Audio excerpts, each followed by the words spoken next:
The CheyTac M200 intervention. The science, the myth, and the mechanics of the world's most iconic long-range rifle. In the world of precision firearms, there exists a specific boundary known as the transonic zone. For decades, this invisible wall dictated the limits of how far a sniper could reliably touch a target. For the standard police sniper, this limit is often 100 to 200 yards. For the military marksman using a standard .308 caliber rifle, the limit extends to roughly 800 yards. Beyond this, the bullet begins to slow down, dropping below the speed of sound. When this happens, the air around the bullet becomes turbulent, much like a boat hitting its own wake, causing the projectile to wobble and tumble unpredictably. For most of the 20th century, if a military force needed to destroy a target beyond 1,500 yards, over a mile away, they did not call a sniper. They called for an airstrike or artillery. The rifle was simply not a tool for that distance. The physics were too unforgiving. The variables were too numerous. The margin for error was non-existent. In the early 2000s, a small American company named Cheyenne Tactical, or CheyTac, decided to challenge this physical reality. They did not set out to build just a better gun. They set out to build a system that could conquer the atmosphere itself. The result was the M200 intervention. To the general public, this weapon is a video game icon, the king of quickscoping in Call of Duty, Modern Warfare 2, or the hero's tool in the movie shooter. But to the engineer and the ballistics expert, the M200 represents something far more significant. It was the first dedicated system designed to keep a bullet supersonic, and therefore stable, at distances exceeding 2,500 yards, 2,286 meters. This video serves as a comprehensive guide to this mechanical marvel. By utilizing the detailed digital schematics provided by the simulation software World of Guns, Gun Disassembly, the analysis will peel back the layers of steel and polymer to understand how this machine functions.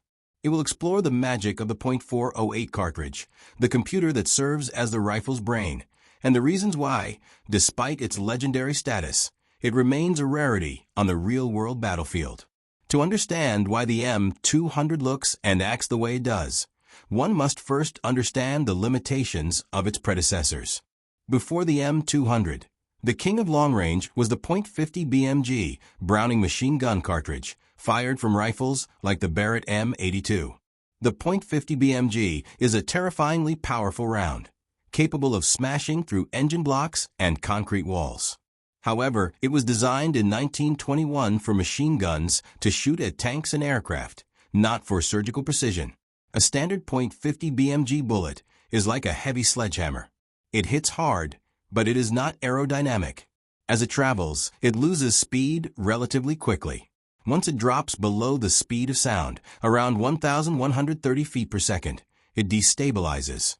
For a sniper trying to hit a human-sized target at 1.5 miles, the .50 BMG is often too inconsistent. It is an anti-material round for destroying stuff, not an anti-personnel round for hitting people. CheyTac did not just build a rifle. They built what they termed the Long-Range Rifle System, LRRS.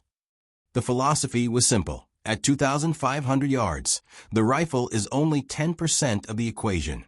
The other 90% is the atmosphere. The M200 was sold as a kit containing 3 distinct pillars.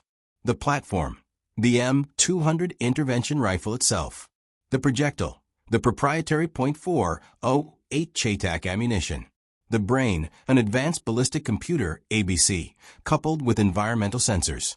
This holistic approach was revolutionary.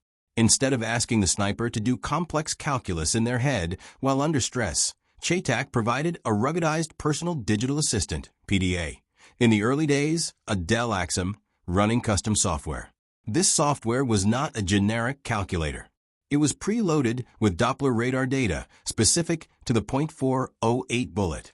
It knew exactly how the bullet would behave at every yard of its flight. Using the detailed disassembly mechanics from World of Guns, Gun Disassembly, we can explore the M200 not as a single object, but as a collection of precision-engineered subassemblies. unlike a traditional hunting rifle, which has a wooden or fiberglass stock that holds the metal parts. The M200 is the metal parts. It utilizes a chassis system. The receiver, the central body of the gun, is a simple, heavy-walled steel tube. Simplicity. The World of Guns simulation shows that the receiver is surprisingly devoid of complex curves. It is a cylinder. This shape is chosen for maximum structural rigidity. When a powerful cartridge ignites, the gun tries to flex and vibrate. A cylinder is one of the strongest shapes to resist this flexing, ensuring that the barrel points in exactly the same direction for every shot.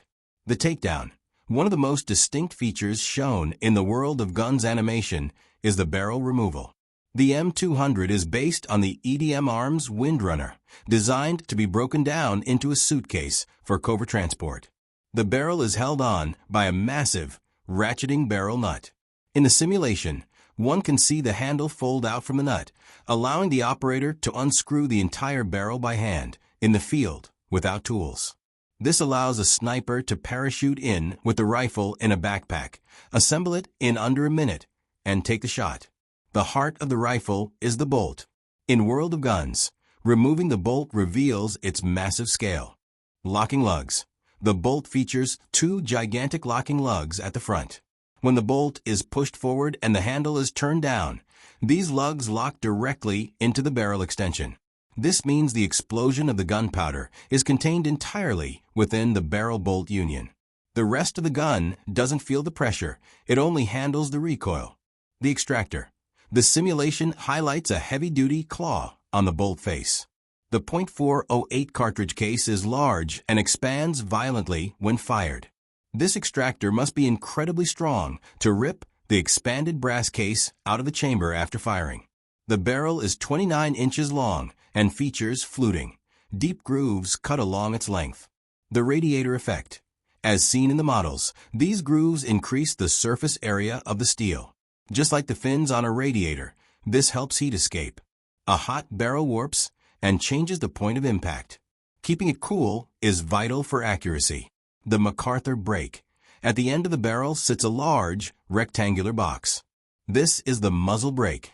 When the bullet leaves the barrel, the high-pressure gas behind it slams into the flat surfaces inside this box and is diverted backwards. This acts like a reverse rocket thruster, pulling the gun forward to counteract the kick. Users report that despite the massive power of the .408, this brake reduces the recoil to that of a 12-gauge shotgun, allowing the shooter to watch their own bullet hit the target. The World of Guns model shows the pistol grip is a standard AR-15 style interface. This was a clever design choice, allowing operators to swap the grip for whatever style they preferred. The trigger unit is a detachable module, typically a high-end Timney trigger, adjustable to a hair trigger, pull weight of 1.5 to 4 pounds. For a precision shot, the trigger brake must be like snapping a glass rod, crisp and instant. The true genius of the intervention is not the gun, but the bullet. The .408 CheyTac sits squarely between the .338 Lapua Magnum and the .50 BMG. The .338 Lapua is accurate, but lacks the sheer mass to stay supersonic past 1,800 yards reliably. The .50 BMG is massive, but aerodynamically inefficient. It's a flying brick. The .408 CheyTac uses a case derived from the old .505 Gibbs lion hunting cartridge, neck down to hold a sleek, slender 10mm bullet. CheyTac markets their ammo as having balanced flight. This concept is often misunderstood, but it can be explained simply. Imagine a spinning top. If the top is perfectly balanced, it spins in one spot smoothly. If it is unbalanced, it begins to wobble as it slows down. A standard bullet is like the imperfect top. As it slows down to the speed of sound, the transonic zone, the air pressure shifts, and the bullet's natural imperfections cause it to wobble. Once it wobbles, accuracy is gone. CheyTac's projectiles are CNC machined from solid copper/nickel alloy, not a lead core with a jacket like normal bullets. This allows them to be made with near-perfect mathematical precision. The rotational drag and linear drag are balanced, so that even when the bullet slows down to transonic speeds at 2,500 yards, it stays stable. It falls, but it falls predictably. If you can predict the fall, you can adjust for it. Data from ballistic tests reveals the efficiency of the .408. At the muzzle, the .50 BMG has more energy, approximate 13,000 ftLbs versus 8,000 ftLbs for the .408. At 2,000 yards, the .50 BMG has slowed down so much due to air resistance that the sleek .408 actually overtakes it. The .408 arrives at the target with more retained velocity and energy than the .50 BMG, despite starting with less. It is the difference between throwing a tennis ball, the .50, and a dart, the .408. The dart flies truer and keeps its speed longer.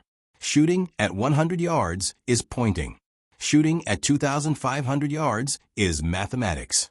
At this distance, gravity drops the bullet nearly 200 feet. The shooter effectively has to aim at a point in the sky well above the target. But gravity is the easy part. The real enemies are wind. A 5 miles per hour breeze, barely enough to rustle leaves, will push the bullet 10 to 20 feet off target over that distance. Spin drift. The bullet is spinning so fast, thousands of RPM, that it actually drifts slightly in the direction of the spin, to the right, due to friction with the air. Coriolis effect. The target is literally moving because the Earth is rotating under the bullet during its 4 to 5 second flight time. The M200 system included a ballistic computer that automated these calculations. The operator used a Kestrel 4000 weather meter to measure the air temperature, humidity, and pressure. They beamed this data to the PDA. They lased the target with the Vector 4 rangefinder to get the exact distance to the inch. The computer would then churn these numbers and give the sniper a firing solution. For example, dial your scope up 45 minutes of angle and left 12 minutes of angle. The sniper simply turned the knobs on the scope to those numbers, put the crosshair on the target, and pulled the trigger. If the M200 is so good, why doesn't every soldier carry one? The M200 found its greatest success not in the mountains of Afghanistan, but in the lobbies of Call of Duty. Modern Warfare 2. The game portrayed the intervention as a fast-handling, one-shot kill weapon.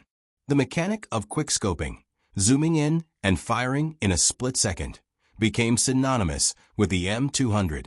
The distinct sound design of the rifle in the game created a Pavlovian response for millions of players. The reality gap. In reality, the M200 weighs 31 pounds, 14 kilograms, without the scope. It is over 4.5 feet long. It is heavy, cumbersome, and incredibly difficult to maneuver. The idea of running and gunning with an intervention is purely a Hollywood fantasy. It is a weapon designed to be carried in a backpack, set up on a hill, and left there. The 2007 film Shooter cemented the 1 mile shot into pop culture. The film accurately depicted the usage of the CheyTac computer and the Coriolis effect, serving as a mass education event for long-range ballistics. It elevated the M200 from a tool to a myth, a weapon that could hit anything, anywhere. Despite the hype, military adoption has been limited, used by specialized units like the Polish GROM, Turkish Maroon Berets, and potentially the British SAS. The reasons are logistical. Cost. The rifle system costs upwards of $13,000. Ammo. The .408 is a Wildcat proprietary round. It costs $7 to $10 per bullet. Supplying an army with this unique ammo is a logistical nightmare compared to the standard .50 BMG found everywhere. Competition. The .50 BMG has improved with better match-grade ammo, and new rounds like the .338 Lapua and .300 Norma Magnum have closed the gap, offering great range in lighter, cheaper rifles. The M200 remains a Ferrari, incredible performance, but too expensive and high maintenance for the daily commute of war. The CheyTac M200 intervention is a masterpiece of specialized engineering. It solved the problem of the transonic zone through brute intelligence, redesigning the bullet and integrating a computer before smart scopes were a reality. While it may never replace the rugged .50 BMG as the workhorse of modern armies, its legacy is secure. It taught the world that 2,000 yards was no longer a matter of luck, but a matter of calculation. And through the lens of video games and cinema, It inspired a generation to look at a distant ridgeline and wonder, could I hit that? For the enthusiast exploring the world of guns, the M200 is a joy to dissect, a perfect marriage of simple, robust mechanics and advanced aerodynamic theory. It is, quite simply, the ultimate long-range machine.